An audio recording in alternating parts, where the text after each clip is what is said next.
Next, we're going to explore fingerspelling. In this section, we'll provide some background information on fingerspelling, offer some teacher tips for supporting students, and do a brief video demonstration. The term fingerspelling means different things to different groups of people. In our training, we use the term fingerspelling to represent the skill of segmenting sounds in words. The reason we reference this in fingerspelling is because we add a multi-sensory activity of tapping these sounds out on our fingertips.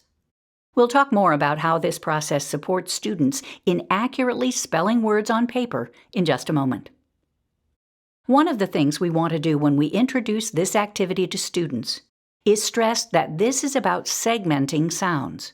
Being able to tap the sounds out on our fingers is a secondary skill and may be difficult for students with fine motor challenges or very young students. We have some tips to offer to support those young fingers in just a moment. Because this is a step toward a spelling procedure that will come later in lessons, we want to establish good habits from the beginning. One of the things we need students to do is practice fingerspelling on their non-writing hand. This allows students to have their writing utensil in their hand ready to record sounds on paper, while having the tool of their tapping hand available for reference. It's also important that we train students to tap sounds out left to right. We'll work on tools again to support that process in just a moment. When introducing the procedure of fingerspelling to students, we need to be mindful about terminology. One of the first terms we introduce to students is that of their writing hand. We talk about our writing hand, not referencing whether it's our left hand for some students or the right hand for others. We just identify which hand is our writing hand. By default, the other hand becomes our spelling or our tapping hand, so that is an important piece of terminology to introduce very early on. When we talk about our spelling hand, again, we want to avoid using the terminology left and right, because for some students, their spelling hand is their right hand, and for others, it's their left. So we need to be very careful about the terminology that we use. On the next slide, we'll identify some tools that may support students in having some concrete reference as they use their spelling hand. On the screen are tools that we often use for students when we introduce this concept. To begin, we ask students to put their writing hands in their laps. We're going to give that hand a break for just a moment. What I'd like for you to do next is to hold up your spelling hand. And while you're holding up your spelling hand, I would like for you to line it up to one of the hands on the screen to see which one it matches. I'll need you to figure out if you have a blue or a red spelling hand. I am holding up my hand, and I see that I have a blue spelling hand. Some of you are holding up your spelling hand, and you've identified that you have a red spelling hand. So keeping your spelling hand in the air, take a look at where the star is on your spelling hand. That star indicates where you will start. When we tap sounds out in a few minutes, you will start by tapping on that finger and moving across your hand. Notice that when I gave those directions, I didn't say start on the left or start on the right, or start on your thumb, or start on your pinky. Because once again, that gives me two different sets of directions. I will always tell students to start with the star, and then tell them to move across their hand. So that should support that left to right directionality that we need to ingrain in our students. Now that we have established the procedure for using our spelling hand, make sure that we're moving from left to right across our hand, which we will reference with the star. Let's talk about the actual procedure itself. When we're fingerspelling, our objective is to help students tap out the sounds they hear in a word. We're working on phoneme segmentation. On the left-hand side of the screen are the teacher directions, and on the right-hand side are student directions. It's important to note that when the teacher is giving directions for this task, the teacher is going to say the word. The students are going to repeat the word, and then together they are going to tap the sounds out in the word. When starting this procedure with students at the beginning of the year or for a longer period of time with young students, that teacher modeling is very important.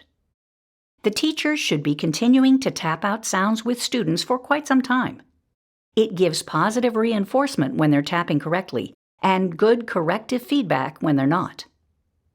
When the teacher is tapping out with students, the teacher needs to be mindful about how that tapping appears from a student's perspective. When the teacher is facing the students, the teacher needs to be careful to make sure the students are seeing him or her tap left to right. Again, we need to continue to reinforce left to right progression. And now, let's go ahead and model the procedure. So teachers, before we actually do finger spelling, we're going to review a couple tips for you. One is, we call it airplane mode. We suggest that you work with your kiddos and you put your palm down on your flat surface. That can be either your leg, the floor, the table, whatever. But you put your palm down and you keep your fingers up. And the reason we do that is because it's a lot easier to tap down than it is to have your fingers flat and then pull up and tap. In fact, I find it difficult to do. And so our young kids have even more struggles with it. So airplane mode, palm down, fingers up, and you're ready to do finger spelling.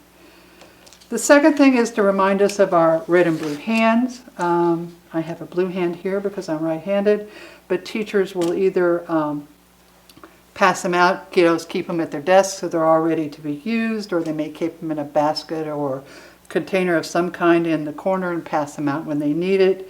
You can also either laminate them or not laminate them, depending upon your just preferences. So we take our red or our blue hand, in my case blue as we said, and we get our hand into airplane mode. And what we're going to do is in finger spelling, we're going to start at the star. Star means start, and we're going to go across. So hand in airplane mode, and we go across. So with that background, we want to do some finger spelling. And we're going to use, again, our spelling hand, the one we've been using. And I'm going to say a word. You're going to repeat the word. And then we're going to either, we can call it finger spell it, or we can call it tap it out, either one. So our first word is go. Repeat. And let's tap it out. G-O. Our second word is say. Say. And we tap it out. S-A. Next word, bug. B-U-G. With. W-I. Stop. S-T-A. And teachers, remember, we're finger spelling, tapping out sounds, not words, letters. So we stop, S-T is two sounds, st-op. With, T-H is one sound, w-I. Next word is blast, b-l-a-st. And finally, stick, st-I-k. So finger spelling or tapping, whichever one you want to call it, that's how we do it. If you're using our lesson plans, you'll find the finger spelling activity listed as phoneme segmentation drills in the kindergarten and first grade lessons.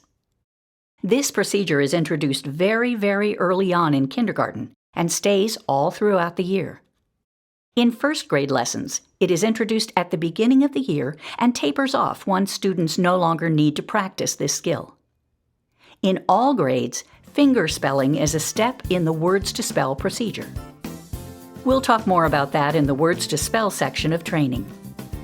That concludes this section of training.